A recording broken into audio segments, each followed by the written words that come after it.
میرا کیا ہوگا تمہارے بنا؟ تم اتنے خود غرض نکلو گے؟ مجھے محبت کی وادی میں تنہا چھوڑ کر اکیلے اس وادی سے نکل جاؤ گے؟ پلیز مجھے بھی اپنے ساتھ لے جاؤ۔ وہ اپنے دل کی باتیں آج اس کی تصویر سے کہہ رہی تھی۔ اچھا، کہیں یہ تو ڈر تو نہیں تمہیں پریشان نہیں کر رہا کہ پیچھے سے نئی گرل فرینڈ کا مجھے علم ہو گیا تو تمہاری دھلائی کتنی ہوگی؟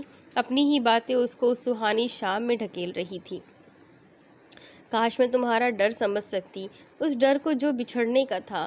میں ہی بے وقوف تھی جو تمہارے اس ڈر کو نہ سمجھ سکی۔ کاش میں سمجھ سکتی، کاش۔ وہ آہیں بھر رہی تھی، آنسو بھی بہتے جا رہے تھے۔ آنکھوں کے آگے اس قدر نمی تھی کہ وہ کچھ دیکھ نہیں پا رہی تھی۔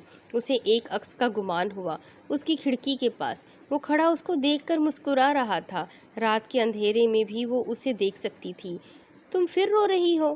میں نے تمہیں کتنی بار کہا تھا کہ تم روتی ہوئی بالکل اچھی نہیں لگتی۔ مجھے ہنسی آتی ہے تمہارے رونے پر۔ وہ آج بھی ویسا ہی تھا، مگر آج اس کی باتوں پر غصہ نہیں آ رہا تھا۔ وہ اسے سننا چاہتی تھی، اس کی باتوں کو محسوس کرنا چاہتی تھی۔ وہ اٹھ کر اس کے پاس گئی، مگر چہرہ اب بھی مدھم تھا، جیسے منزلوں کے فاصلے طے کرنے پر دھول چڑھ گئی ہو۔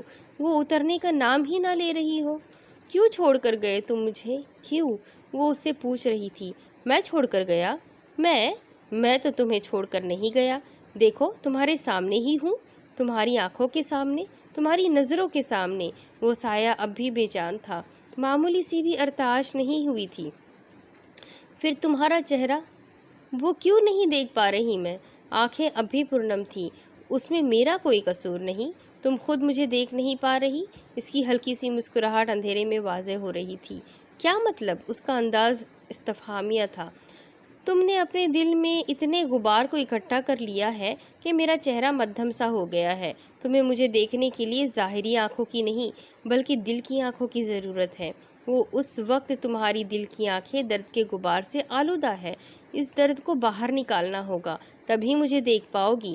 یہ درد بھی تو تمہارا ہی دیا ہوا ہے، نہ تم مجھے چھوڑ کر جاتے اور نہ ہی یہ درد مجھے ملتا۔ آنکھوں میں نمی پھر سے تیرنے لگی۔ میرا جانا تو قسمت نے لکھ دیا تھا، مگر اس درد کو تو تم نے خود پالا ہوا ہے۔ دیکھو، قسمت کا لکھا بدلا نہیں جا سکتا۔ جو قسمت میں لکھ دیا گیا ہے وہ ہو کر ہی رہتا ہے۔ انسان چاہے کتنی ہی کوشش کر لے، ہونے کو کبھی ٹال نہیں سکتا۔ اور تم سوچتی ہو نا کہ اگر تم مجھے اس شام اکیلے نہ چھوڑتی تو وہ حادثہ نہ ہوتا، تو یہ غلط سوچتی ہو۔ وہ دن میرا آخری دن تھا۔ اگر تم میرے ساتھ ہوتی تو شاید تمہیں اس سے زیادہ درد ہوتا، اور شاید تم کبھی اپنے آپ کو سنبھال نہیں پاتی۔ جو ہوا اچھا ہوا۔ آج یہ وہ فائق نہیں تھا جو ہر وقت بچکانہ باتیں کرتا تھا، یہ کوئی اور ہی تھا۔ ایسی باتیں اس کا فائق کیسے کر سکتا تھا؟ مگر انداز وہی تھا، مٹھاس وہی تھی، چاشنی وہی تھی۔ کیا اچھا ہوا؟ مجھے بیچ راہ میں چھوڑ کر جانے کے بعد تم کہہ رہے ہو اچھا ہوا؟ اس نے گلوگیر لہجے میں پوچھا۔ دیکھو، میں تمہیں بیچ راہ میں چھوڑ کر نہیں گیا، تمہیں تو محبت کی منزلوں کا راستہ دکھا کر گیا ہوں۔ بس ایک وعدہ کرو، تم آج کے بعد کبھی نہیں رو گی، کبھی آنسو نہیں بہاؤ گی۔ انکل اور آنٹی جو کہہ رہے ہیں اسے مان لو۔ نہیں، میں تمہارے علاوہ کسی اور کو۔ اس کے الفاظ جیسے ایک اذیت سے گزر کر باہر آ رہے تھے۔ نادیہ، تم ایک اچھی لڑکی ہو، میں جانتا ہوں تم مجھ سے بہت محبت کرتی ہو، مگر زندگی میں محبت صرف ایک ہی بار نہیں ہوتی۔ اگر موقع دیا جائے تو محبت کا دروازہ ایک بار پھر کھل سکتا ہے۔ تمہاری خوشیاں تمہاری منتظر ہے، وہ تمہیں پکار رہی ہے، وہ تمہیں پکار رہی ہے، تمہیں اپنے پاس بلا رہی ہے۔ ان کی پکار کا جواب دو نادیہ، وہ تمہیں اپنے پاس بلا رہی ہے۔ ان کے پاس چلی جاؤ، ایک نئی زندگی کا آغاز کرو۔ ایک نئے رشتے کو اپنانے کی صلاحیت تم میں ہے، بس تھوڑی سی ہمت کرو۔ کیا تم اپنے فائق کا بھی کہا نہیں مانو گی؟ فائق، میں تو تمہارے لیے سب کچھ کرنے کو تیار ہوں، لیکن مجھ سے یہ نہیں ہوتا۔ وہ روتے ہوئے اس کے قدموں میں گر گئی، اس کے آنسو اس کے قدموں کو بوسہ دینے لگ گئے۔ نادیہ، تم ایسے کب تک جیتی رہو گی؟ جب تک میری یہ سانسیں ہیں۔ اس کی نظریں اس کے قدموں میں تھی۔ لیکن اگر میں تم سے یہ کہوں کہ مجھے اپنے پاس آنے کا موقع دو تو؟ اس کا لہجہ معنی خیز تھا۔ اس بات پر وہ فوراً اٹھ کھڑی ہوئی۔ کیا تم واپس آ سکتے ہو؟ امید اس کی آنکھوں میں دیکھی جا سکتی تھی۔ ہاں، لیکن انور کے روپ میں۔ تم جب بھی انور کو دیکھو گی تو مجھے ہی اس کے چہرے میں پاؤ گی، میرا ہی چہرہ تمہیں اس کے چہرے میں نظر آئے گا، میری محبت تمہیں اس کے وجود سے نکلتی نظر آئے گی۔ وہ اسے ہر حال میں آمادہ کرنا چاہتا تھا۔ کیا تم یہی چاہتے ہو؟ اس نے اپنے آنسوؤں کو صاف کرتے ہوئے آخری بار یہ سوال کیا۔ ہاں، میں یہی چاہتا ہوں۔ اس کا مبہم چہرہ قدرے واضح ہو گیا، مگر اب بھی خد و خال نمایاں نہ تھے، ایک اندھیرا اب بھی اس کے چہرے پر تھا۔ تو پھر ٹھیک ہے، جو تم کہو گے میں کرنے کے لیے تیار ہوں۔ تمہارے لیے میں انور سے رشتے کے لیے تیار ہوں، مگر میری محبت صرف تم اور تم ہی رہو گے۔ انور کی محبت ایک دن تمہیں ضرور اس سے محبت کرنے پر مجبور کر دے گی۔ پوری گفتگو میں پہلی بار اس کے چہرے کی مسکراہٹ واضح ہوئی تھی، چمکتے ہوئے دانت وہ دیکھ سکتی تھی۔ کیا میں آخری بار تمہیں دیکھ سکتی ہوں؟ بس آخری بار؟ اس کا لہجہ گلوگیر تھا، وہ بچوں کی طرح اس کو دیکھ رہی تھی۔ مجھے دیکھنے کے لیے پہلے تمہیں اپنا دل صاف کرنا ہوگا، ہر قسم کے غبار کو باہر پھینکنا ہوگا، تبھی جا کر میں تمہیں نظر آؤں گا۔ ٹھیک ہے۔ اس نے اپنی آنکھوں کے آنسوؤں کو صاف کیا جو اس کے اور فائق کی راہ میں حائل ہو رہے تھے۔ ایک چہرہ جو پہلے مبہم تھا اب روشن ہوتا دکھائی دے رہا تھا، نور میں اضافہ ہوتا جا رہا تھا۔ وہ اس نور کو اب برداشت نہیں کر سکتی تھی، مگر پھر بھی دیکھ رہی تھی۔ کیا میں آخری بار تمہاری باہوں میں سما سکتی ہوں؟ اس نے دلی خواہش کا اظہار کیا تھا۔ اس نے مسکراتے ہوئے اپنے بازو کھولے تھے، اس کی باہوں سے آتی مہک کو محسوس کر سکتی تھی، ایک ٹھنڈی پرسکون ہوا جس میں صرف راحت تھی، اس کے چہرے سے ٹکرانے لگی، زلفوں سے کھیلنے لگی۔ فائق کی باہوں میں جانے کے لیے اس نے قدم بڑھائے، جیسے ہی اس کا چہرہ فائق کے سینے سے مس ہوا تھا وہ وجود کہیں غائب ہو گیا، نور چھٹ گیا، کمرے میں وہی تاریکی چھا گئی۔ فائق، فائق، وہ اسے پکارنے لگی، مگر وہ جا چکا تھا اس کے خیالوں کی دنیا میں واپس۔ پل بھر کے لیے جو آنسو تھم چکے تھے ایک بار پھر امڑ آئے۔ وہ زمین بوس ہوتی جا رہی تھی، مگر جہاں وہ کھڑا تھا وہاں ابھی بھی ایک گرمی محسوس کی جا سکتی تھی، کسی کے وجود کی گرمی، وہ محبت کی گرمی تھی۔ آنکھوں کے آنسوؤں نے اس گرمی کو ٹھنڈا کر دیا۔ خیال بھی آہستہ آہستہ مدھم ہوتا جا رہا تھا، رات کی چاندنی بھی اس کی زندگی سے جاتی جا رہی تھی۔ شاید کل کا سورج وہ نہ دیکھ پاتی، مگر اسے فائق سے کیا گیا وعدہ نبھانا تھا، اپنے آپ کو سنبھالنا تھا۔ وہ اٹھ کھڑی ہوئی اور کھڑکی کو سفید جھالروں والے پردے سے ڈھکا اور بیڈ سے ٹیک لگا کے پشت لگائے بیٹھ گئی، اور یادوں کی دنیا میں ایسے کھوئی کہ نیند نے آ گھیرا۔ اب دوسری طرف اغبی اور انصر آخر کار سخا ناز کو ذوحاب کو ملانے میں کامیاب ہو گئے۔ فائق کا غم اگرچہ ابھی تازہ تھا، مگر دونوں کی خوشی الگ تھی۔ وہ کسی کی خوشی میں حائل نہیں ہونا چاہتے تھے، لیکن انصر ابھی فائق کو گزرے وقت ہی کتنا ہوا ہے، اور تم ابھی سے کچھ وقت اور رک جاتے تو اچھا ہوتا۔ ایک دن صبح کو انصر اغبی کے گھر آیا تھا۔ حسب معمول ناصرہ نے ہی دروازہ کھولا اور اس کے دل میں وہی خواہش ابھری، مگر اس خواہش کو اپنے دل میں رکھا۔ میں جانتا ہوں، لیکن یہ تم بھی جانتی ہو کہ سوگ صرف 3 دن کا ہوتا ہے، اور فائق کو گزرے تو اب مہینہ ہو گیا ہے۔ اب سوگ کرنا گناہ ہوگا، اور ویسے بھی جو چلا گیا اسے واپس تو نہیں لایا جا سکتا نا؟ اس نے سنجیدگی سے جواب دیا تھا۔ ٹھیک کہا، مگر وہ اب بھی اپنی بات پر قائم تھی کہ کچھ وقت مزید رک جائے۔ مگر وگر کچھ نہیں، ہم کل ہی دونوں کو ملا رہے ہیں بس۔ میں نہیں چاہتا کہ اب کسی کی محبت کو مزید انتظار کرنا پڑے۔ ٹھیک ہے، میں تمہارے ساتھ ہوں، تم جو چاہو گے میں کرنے کو تیار ہوں۔ اس نے یقین کے ساتھ اس کی آنکھوں میں دیکھا تھا۔ مجھے تم سے یہی امید تھی، تم میری بات کبھی نہیں ٹالو گی۔ ناصرہ نے ان کی آخری باتیں سن لی تھی، وہ کمرے میں چائے لے کر آ رہی تھی، اور دروازے سے داخل ہوتے ہوئے ان کی باتیں اس کے کانوں میں پڑ گئی تھیں۔ وہ دل ہی دل میں مسکرانے لگی، اس نے دونوں کی باتوں کا الٹا مطلب ہی سمجھ لیا۔ مطلب تم بھی یہی چاہتی ہو؟ ناصرہ نے چائے کا کپ سرو کرتے ہوئے پوچھا تھا۔ جی آنٹی، میں بھی یہی چاہتا ہوں کہ یہ رشتہ اب جتنی جلدی ہو جائے اتنا ہی اچھا ہوگا، اور ویسے بھی نیک کام میں دیری کیسی؟ اس نے مسکرانے کی ناکام کوشش کی۔ بالکل ٹھیک۔ اغبی بھی ناصرہ کے ان سوالات کا مطلب نہیں سمجھ پائی۔ اچھا، پھر اب کل ملتے ہیں۔ چائے پی کر انصر جانے کے لیے اٹھ کھڑا ہوا۔ جاؤ اغبی، تم انصر کو دروازے تک تو چھوڑ آؤ۔ ناصرہ کے کہنے پر وہ اس کے ساتھ باہر دروازے تک آئی۔ اس کا مطلب میں غلط نہیں سوچ رہی، دونوں بھی یہی چاہتے ہیں۔ ان کے چہرے پر حقیقی مسکراہٹ تھی۔ ایک بچہ اس کے ہاتھوں میں ایک چٹھی دے کر بھاگ گیا، مگر وہ تو کسی اور کے انتظار میں تھی، کسی وجود کے، مگر وہ وجود نہ تھا، ایک کاغذ کا ٹکڑا تھا، مگر خوشبو اسی کے ہاتھوں کی تھی۔ اب دوسری طرف شاہویز نے سنبل کو اتنا ٹارچر کیا کہ اسے ذہنی مریضہ بنا دیا، لیکن وہ ابھی بھی سمجھ نہیں پائی کہ وہ ایسا کیوں کر رہا ہے۔ فائق کی فوتگی پر بھی سب جمع ہوئے سوائے سنبل کے۔ وہ اس کی موت کی خبر جانتی تھی، مگر وہاں جا نہیں سکتی تھی۔ سنبل نہیں آئی؟ اغبی نے شاہویز سے پوچھا۔ وہ اپنے کسی رشتہ دار کے یہاں گئی ہوئی ہے۔ ہر بار اس کا ایک جواب سب کو کسی تشویش میں ڈال دیتا۔ اس کی نظروں میں چھپی مٹھاس کے پیچھے چھپا سچ کوئی نہ دیکھ سکا۔ بس اب آپ جلدی سے سائن کروا لیں، کہیں ایسا نہ ہو دیر ہو جائے۔ ایک انجان آواز اس کے کانوں میں پڑی۔ وہ زخموں میں چور تھی، اٹھنے کی سخت باقی نہیں تھی، مگر اس انجان آواز نے اس کے دل میں ہلچل مچا دی۔ وہ کون تھا؟ کس سے بات کر رہا تھا؟ وہ کون سے سائن کی بات کر رہا تھا؟ میں جانتا ہوں سائن کروانا ضروری ہے۔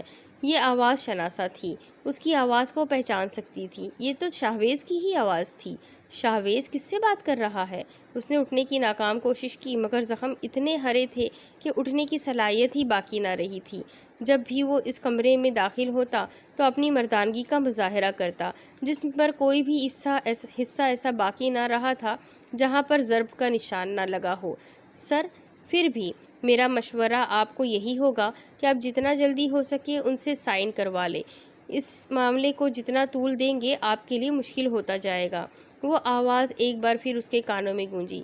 اس نے اپنی پوری طاقت لگا دی اور آخر کار اٹھنے میں کامیاب ہو گئی۔ پھٹے ہوئے کپڑے اس کی مظلومیت کو ظاہر کر رہے تھے۔ اس نے دروازے کے پاس جا کر دروازہ کھولنے کی کوشش کی تو دروازہ ہمیشہ کی طرح بند ملا۔ اس نے باہر دیکھنے کی سعی کی تو ایک باریک سا لینس دروازے کے عین اوپر نظر آیا۔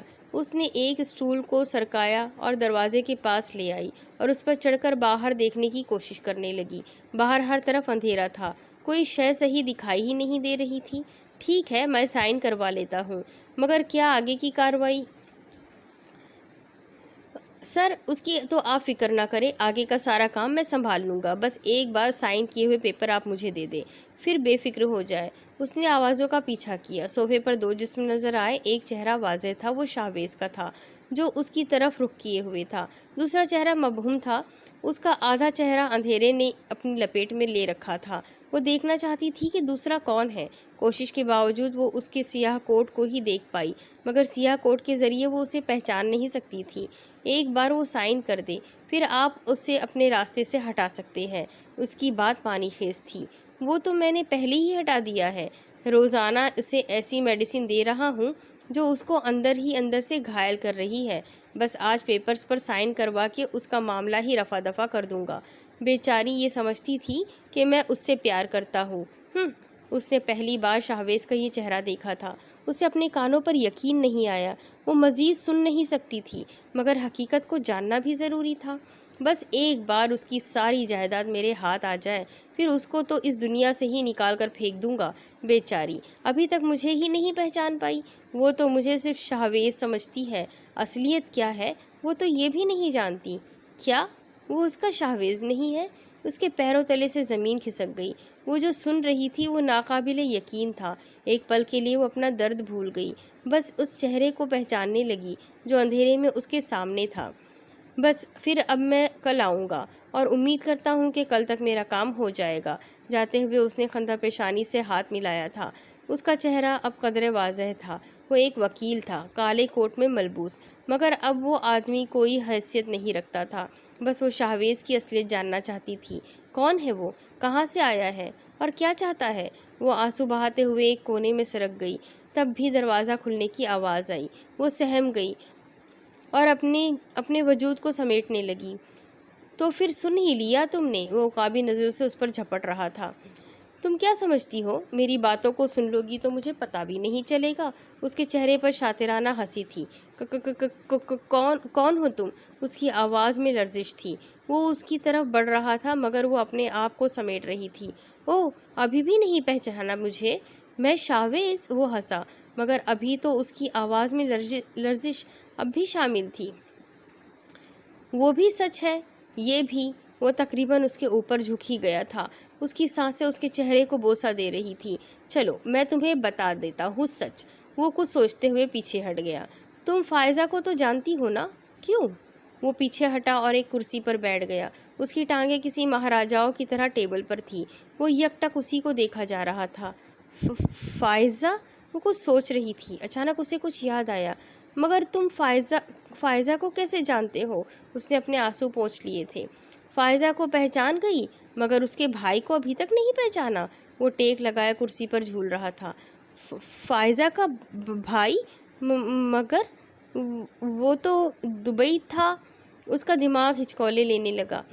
تو دبئی کیا بہت دور ہے جو واپسی ممکن نہیں؟ وہ قدرے تیزی سے جھولنے لگا۔ آنکھوں میں طمانینت واضح تھی۔ تم فائزہ کے بھائی؟ وہ سنبھل کر کھڑی ہو گئی۔ بہت دیر کر دی مہرباں آتے آتے۔ میں تو سمجھا تھا تم پہچان لوگی، مگر تم نے تو پہچانا ہی نہیں۔ اس کا قہقہا بند کمرے میں گونجنے لگا۔ تو اب کیا چاہتے ہو تم؟ وہ اس کی طرف بڑھ رہی تھی۔ جیسے وہ اس کے سامنے آ کھڑی ہوئی تو وہ جھٹکے سے کھڑا ہوا تو بیڈ پر جا گری۔ وہ خود بھی اس پر جھک گیا۔ ایک بار پھر اس کی سانسیں اس کے چہرے کو چھونے لگی۔ بدلہ وہ دونوں ہاتھوں کے سہارے اس پر جھکا ہوا تھا، مگر وہ اس کی حد سے بھرپور آنکھوں کا مقابلہ نہیں کر پائی تھی۔ سانسوں کی روانی تیز ہو چکی تھی۔ وہ اس کے بالکل قریب تھا، اس کی سانسوں کے قریب۔ وہ ایک ذرہ کے برابر بھی آگے بڑھتا تو وہ اس کے دل کی دھڑکن کو بھی سن سکتی تھی۔ وہ تو حادثہ تھا، یہی کہنا چاہتی تھی نا تم؟ اس نے اپنا سارا وزن دائیں ہاتھ پر ڈالا اور بائیں ہاتھ سے اس کی آنکھوں پر آئی لٹوں کو کانوں کے پیچھے کرتے ہوئے کہا۔ اس کے ہاتھوں کی گرمیوں محسوس کر سکتی تھی۔ ہاں، کپکپاتے لبوں سے ابھی یہی کہا تھا کہ ایک زوردار تماچا مارتے ہوئے وہ کھڑا ہوا۔ حادثہ نہیں تھا وہ، تمہارے بھائی نے مارا تھا اسے۔ میری بہن کا قاتل تھا تمہارا بھائی، سنا تم نے؟ قتل ہوا تھا میری بہن کا تمہارے بھائی کے ہاتھوں۔ اس نے جھلاتے ہوئے اپنا ہاتھ دیوار پر دے مارا۔ اس کی آنکھوں کی نمی حقیقت معلوم ہو رہی تھی۔ آنکھیں بند کرنے پر ایک ایک قطرے نے آنسو کی شکل اختیار کر لی اور پلکوں سے گرنے کے لیے بےتاب ہو گئے۔ شاہویز! اس نے پیچھے سے اس کے کندھے پر ہاتھ رکھا تو وہ ایک جھٹکے سے پیچھے مڑا تو وہ آنسو ہوا میں کہیں بکھر گئے۔ خبردار مجھے ہاتھ لگایا تو مجھے گھن آتی ہے تم سے۔ میں نے تو اسی دن سوچ لیا تھا جس دن مجھے فائزہ کی موت کی خبر پہنچی تھی کہ میں بدلہ لینے واپس آؤں گا، لیکن میرے آنے سے پہلے ہی اس کی کار ایکسیڈنٹ میں موت ہو گئی تھی۔ لیکن میرے اندر جو انتقام کی آگ بھڑک رہی تھی وہ ابھی تک بجھی نہیں تھی۔ تب میں نے سوچا جو اس نے میری بہن کے ساتھ کیا کیوں نہ اس کی بہن کے ساتھ کیا جائے۔ وہ گھراتے ہوئے آگے بڑھنے لگا۔ کیا مطلب؟ وہ گھبرا گئی۔ کیسے مارا تھا تمہارے بھائی نے میری بہن کو؟ بند کمرے میں پہلے گیس بھری۔ وہ پیچھے ہٹتی جا رہی تھی۔ نہیں، آواز نکل رہی تھی مگر الفاظ کہیں کھو گئے تھے۔ پھر اسے کسی بہانے سے کمرے میں بھیجا، ساتھ سلیب پر رکھی ہوئی چھری کو اٹھایا اور ہاتھوں پر آہستہ سے رگڑنے لگا۔ نہیں شاہویز! وہ دیوار کے ساتھ جا لگی اور پھر باہر سے دروازہ لاک کر دیا۔ وہ 2 قدم دور تھا۔ وہ سچ نہیں ہے شاہویز، وہ لاک لگایا نہیں تھا، جام ہو گیا تھا۔ اس کی زبان بری طرح لرز رہی تھی۔ وہ اس کے قریب آ چکا تھا، پھر ایک تیلی، اور پھر وہ اس کے گال پر چھری پھیرنے لگا۔ ایک خراش اس کے چہرے پر ابھر آئی تھی۔ یہ سچ نہیں ہے۔ اس نے اپنی آنکھیں میچ لی۔ کتنی تڑپی ہوگی نا میری بہن، مدد کے لیے کتنا چلایا ہوگا، کتنا درد سہنا پڑا ہوگا نا۔ اس نے دوسرے رخسار پر چھری پھیرنا شروع کر دیا۔ وہ بنا حرکت کیے دیوار کے ساتھ چپکی ہوئی تھی۔ معمولی سی حرکت کرنے پر وہ چھری سے اس کے چہرے کو مسمار کر سکتا تھا۔ نہیں، یہ سب جھوٹ ہے۔ تم حقیقت نہیں جانتے شاہویز، وہ سب ایک حادثہ تھا۔ فائزہ کو بچانے کے لیے بھائی نے بہت کوشش کی تھی، مگر وہ روتے ہوئے صفائی دے رہی تھی۔ مگر کیا؟ وہ گھرایا تو چھری کی نوک اس کے رخسار کے اندر گھس گئی۔ وہ کرا رہی تھی مگر نوک صرف معمولی سی چبھی تھی۔ خون کا ایک قطرہ نمودار ہو گیا تھا۔ اوہ، درد ہوا؟ سوچو میری بہن کو کتنا درد ہوا ہوگا جب اس کا پورا وجود آگ میں جھلس رہا تھا۔ کتنی تکلیف ہوئی ہوگی نا اسے۔ اس نے اسے تھوڑی سے بری طرح نوچا۔ ویسے پہلے میں تو تمہیں بالکل ویسے ہی مارنا چاہتا تھا، لیکن وہ ایک دم پرسکون ہو گیا، ماتھے کے شکن غائب ہو گئے۔ لیکن اب میں نے اپنا پلان تھوڑا سا تبدیل کر دیا ہے۔ وہ چھری پر لگے خون کو اپنی انگلی سے صاف کر رہا تھا۔ ایک شاطرانہ مسکراہٹ اس کے چہرے پر واضح طور پر دیکھی جا سکتی تھی۔ مطلب؟ گلوگیر لہجے میں استفسار کیا۔ مطلب یہ کہ جب تم مرنے ہی والی ہو تو اتنی جائیداد کا کیا کرو گی؟ تمہارے مرنے کے بعد بھی تو ساری جائیداد میری ہو جائے گی۔ بہتر یہ ہے کہ اپنی ساری جائیداد مرنے سے پہلے ہی میرے نام کر دو۔ وہ شاطرانہ ہنسا۔ جب تمہیں جائیداد ہی چاہیے تھی تو تم نے فائق کو کیوں قتل کیا؟ اس کے ذہن میں اچانک فائق کا خیال آیا تھا۔ اس کی دشمنی تو اس کے ساتھ تھی، پھر اس نے فائق کو کیوں مارا؟ اب اس کے آگے کی سٹوری میں آپ کو اگلی قسط میں سناتی ہوں۔ آگے کی سٹوری جاننے کے لیے میرے ساتھ بنے رہے، چینل کو سبسکرائب کر لیجئے، بیل آئیکن کو ضرور دبا دیجئے۔ اگلی قسط میں پھر ملیں گے۔ اللہ حافظ۔